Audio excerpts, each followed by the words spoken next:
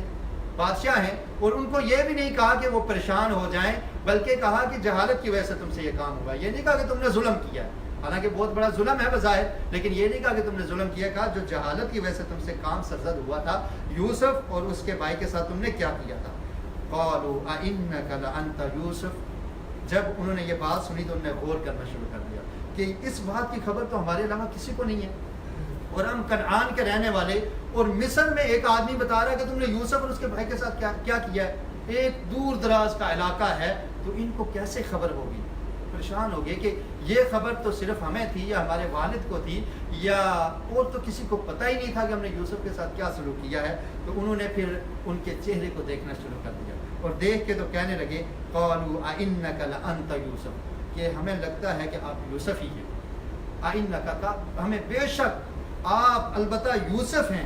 قال انا یوسف وهذا اخی. لیکن پھر بھی سوالیہ انداز کیا کہ کہیں تھوڑا سا شک بھی ہے، تردد بھی ہے، لیکن کہا کہ ہمیں یہ لگتا ہے کہ یقیناً آپ یوسف ہیں. تو یوسف علیہ السلام نے کہا ہاں میں یوسف ہوں. وهذا اخی، اور یہ میرا بھائی ہے. قد من اللہ علینا، اللہ رب العالمین نے ہم پر یہ احسان کیا ہے کہ اتنے مصائب اور مصیبتوں کے بعد ہمیں بچایا ہے. اور پھر فرمایا انه من يتقي ويصبر فان الله لا يضيع اجر المحسنین.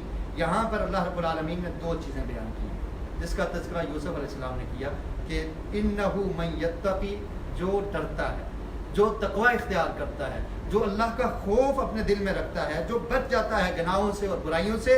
وَيَصْبِرْ، اور صبر کرتا ہے. اور یہ دونوں عظیم چیزیں ہیں. آپ دیکھیں یوسف علیہ السلام کے قصہ میں کہ ان کو کتنے مصائب آئے، کتنی مصیبتیں آئی، اور اس کے بعد کتنے امتحانات تھے. کبھی وہ اس عورت نے کس طرح ورگلانے کی کوشش کی، اور پھر جیل میں کتنا عرصہ تک رہے. یہ کتنی پریشانیاں آتی رہی، لیکن ان تمام پریشانیوں کے سامنے وہ پہاڑ بن کے کھڑے رہے، استقامت کا پہاڑ بن کے کھڑے رہے. نہ کوئی لغزش کی، نہ کوئی خطا کی، نہ کوئی گناہ کیا، بلکہ اللہ سے یہ دعا کرتے رہے کہ اللہ تعالیٰ مجھے بچائے رکھنا. تو پھر فرمایا کہ جو انسان اللہ کے تقوی کو پکڑ لیتا ہے، جو متقی بن جاتا ہے، وَيَصْبِرْ، اور صبر کرتا ہے. صبر تین طرح کا ہوتا ہے. ایک صبر یہ ہے کہ انسان نیکی کے کام پہ صبر کرے، یعنی نیک کام کرتا رہے، مشقت آتی ہے پھر بھی صبر کرے. اور دوسرا یہ ہے کہ گناہ کو چھوڑنے پہ صبر کرے، اس کا نفس اس کو گناہ کی طرف راغب کرے لیکن وہ رک جائے، صبر کرتا رہے. اور تیسرا صبر یہ ہے کہ مصیبت پر بھی صبر کرے، کبھی واویلا نہ کرے اور شکوہ اور شکایت نہ کرے. تو فرمایا کہ جو انسان یہ دو چیزوں کو اپنا لیتا ہے، تقوی کو اپنا لیتا ہے اور صبر کو اپنا لیتا ہے، فَإِنَّ اللَّهَ لَا يُضِيعُ أَجْرَ الْمُحْسِنِينَ، تو بے شک اللہ تعالیٰ ایسے احسان مندوں کے اجر کو کبھی ضائع نہیں کرتا. اور یوسف علیہ السلام نے انہی دونوں کاموں کو اپنایا تو کہنے لگے کہ اللہ تعالیٰ نے ہم پر احسان کیا ہے کہ آج ہمیں یہ مقام عطا کیا ہے. قالوا تاللہ لقد آثرک اللہ علینا وإنا كنا لخاطئین. تو پھر یوسف علیہ السلام کے بھائی کہنے لگے کہ اللہ کی قسم، اللہ تعالیٰ نے آپ کو ہم پر فوقیت دی ہے اور بے شک ہم ہی غلطی کرنے والے تھے. اور اس کے بعد پھر یوسف علیہ السلام نے ان کو زیادہ دیر اپنی غلطی کا احساس یا اس طرح سے ان کو بار بار کہنا، پریشان کرنا یا ان کو ملامت کرنا نہیں دیا، بلکہ فوری ہی فرما دیا قال لا تثریب علیکم اليوم، کہ آج تمہیں کوئی باز پرس نہیں ہے، میں تمہیں کچھ نہیں کہوں گا، تمہیں کوئی پریشان نہیں کرے گا، تمہیں کوئی سزا نہیں ملے گی. یغفر اللہ لکم، اور دعا بھی کرتا ہوں کہ اللہ تعالیٰ تمہاری خطاؤں کو معاف کر دے. اور پھر فرمایا وَهُوَ أَرْحَمُ الرَّاحِمِينَ، وہ رحم کرنے والا، سب سے زیادہ رحم کرنے والا وہ ہے، میں آج تمہیں کچھ نہیں کہوں گا. اور پھر آپ دیکھیے نبی مکرم صلی اللہ علیہ وسلم کا بھی یہی خاصہ تھا. اور اس سے ہمیں یہ پتہ چلتا ہے کہ قرآن پڑھنے کا مقصد یہ ہے کہ انسان ان چیزوں سے عبرت حاصل کرے. اور اس صورت کے آخر میں بھی اللہ تعالیٰ نے یہی بیان کیا ہے کہ یہ ہم قصص اس لیے بیان کرتے ہیں کہ تاکہ تم نصیحت حاصل کرو، عبرت حاصل کرو. کتنے ظلم اور ستم اور کتنی پریشانیوں کے بعد انہوں نے سب کو معاف کر دیا. اور پھر آپ دیکھیے کہ نبی مکرم صلی اللہ علیہ وسلم نے جب فتح مکہ ہوا تو اس وقت آپ کے جانی دشمن، آپ کو مکہ سے نکالنے والے، آپ کو اس بستی سے جہاں پر آپ کی پیدائش ہوئی، جس کو چھوڑتے وقت پیارے رسول نے کہا کہ مکہ تجھے چھوڑنے کو جی نہیں کرتا، لیکن تیری بستی کے رہنے والے لوگ مجھے یہاں پر رہنے نہیں دیتے. آج اللہ تعالیٰ نے غلبہ عطا کر دیا، مکہ کو فتح کر لیا، مسلمان کثیر تعداد میں موجود ہیں. اگر بدلہ لینا چاہیں تو ان کفار کی کوئی حیثیت نہیں ہے، لیکن اس وقت کیا کہا لا تثریب علیکم اليوم، آج میں تم سب کو معاف کر دیتا ہوں.